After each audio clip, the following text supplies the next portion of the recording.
नमस्कार दोस्तों, निबंधवाणी में आपका स्वागत है।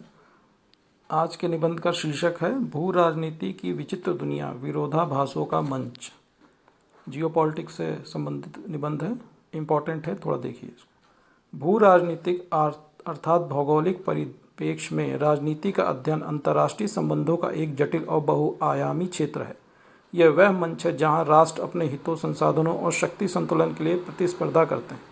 ये प्रतिस्पर्धा केवल सैन्य ताकत या आर्थिक क्षमता तक सीमित नहीं होती है, बल्कि इसमें सांस्कृतिक प्रभाव, कूटनीति, तकनीकी प्रगति और वैचारिक विचारधाराएं भी शामिल होती हैं।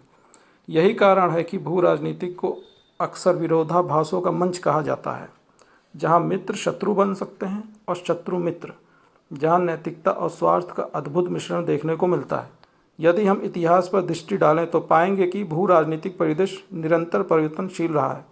शीत युद्ध का दौर इसका सबसे जीवंत उदाहरण है, जहां अमेरिका और सोवियत संघ दो ध्रुवों के रूप में उभरे और विश्व को वैचारिक आधार पर बांट दिया।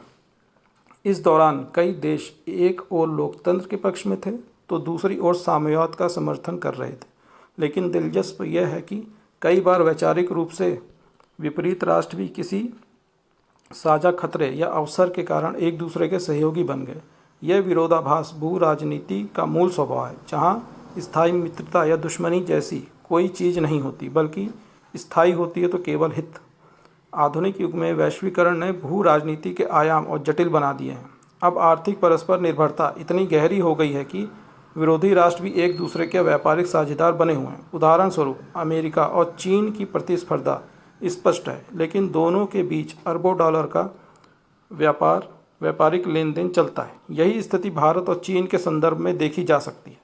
सीमा विवाद और सैन्य तनाव के बावजूद दोनों देशों के बीच आर्थिक रिश्ते पूरी तरह से टूटे नहीं हैं। यह स्थिति भू राजनीति में व्याप्त विरोधाभासों को और उजागर करती है। भू राजनीति में विरोधाभास केवल मित्रता और शत्रुता तक सीमित नहीं है, बल्कि यह राष्ट्रों की नीतियों और व्यवहार में भी स्पष्ट दिखाई देते हैं। कई बार जो राष्ट्र मानवाधिकारों के बड़े समर्थक होते हैं, वही अपने हितों के लिए ऐसे देश से संबंध रखते हैं जहाँ मानवाधिकारों का खुलेआम उल्लंघन होता है। इसी तरह जो देश शांति की वकालत करते हैं, वही समय आने पर युद्ध छेड़ने में भी संकोच नहीं करते। यह दोहरा रवैया भू राजनीति को विचित्र बनाता है, जहां आदर्श और यथार्थ के बीच निरंतर खींचतान चलती रहती है।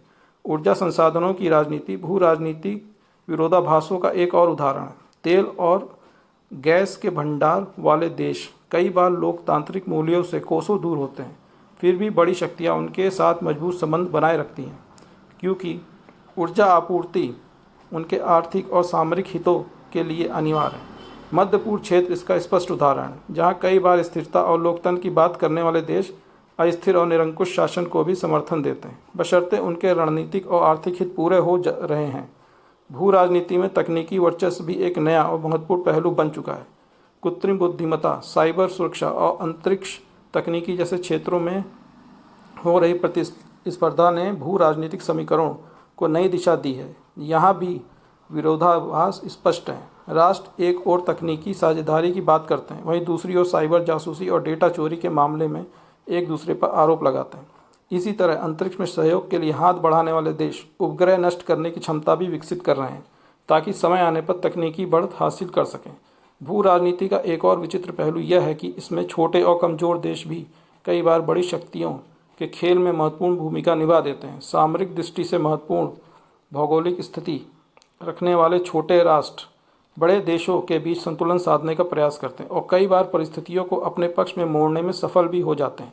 उदाहरण के लिए मलक्का जलडमरू, पनामा नहर या सुएज नहर जैसे मार्गों पर नियंत्रण रखने वाले देश अपनी भौगोलिक स्थिति के कारण अंतर्राष्ट्रीय राजनीति में प्रभावशाली बन जाते हैं, भले ही उनकी सैन्य या आर्थिक ताकत सीमित होती है। भू राजनीति का मंच केवल प्रतिस्पर्धा और संघर्ष का स्थल नहीं है, बल्कि यह सहयोग और साझेदारी का भी माध्यम है।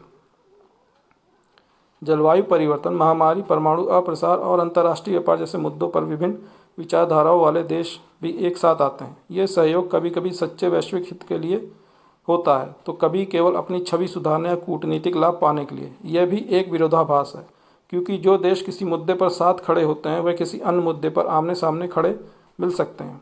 वास्तविकता यह है कि भू राजनीति की दुनिया में नैतिकता और स्वार्थ का अनुपात कभी स्थिर नहीं रहता है। परिस्थितियां, समय, नेतृत्व और वैश्विक घटनाएं इस अनुपात को लगातार बदलती रहती हैं। इसलिए जो राष्ट्र इस मंच पर टिके रहना चाहते हैं उन्हें अपने सिद्धांतों और हितों के बीच संतुलन साधना पड़ता है। यही संतुलन कई बार विरोधाभासों के रूप में सामने आता है, लेकिन यही भू राजनीति की मजबूरी भी है। अंततः कहा जा सकता है कि भू राजनीतिक वास्तव में विरोधाभासों का मंच है। यहाँ आदर्श और यथार्थ, नैतिकता और स्वार्थ, मित्रता और शत्रुता सभी एक साथ मौजूद रहते हैं। यह वह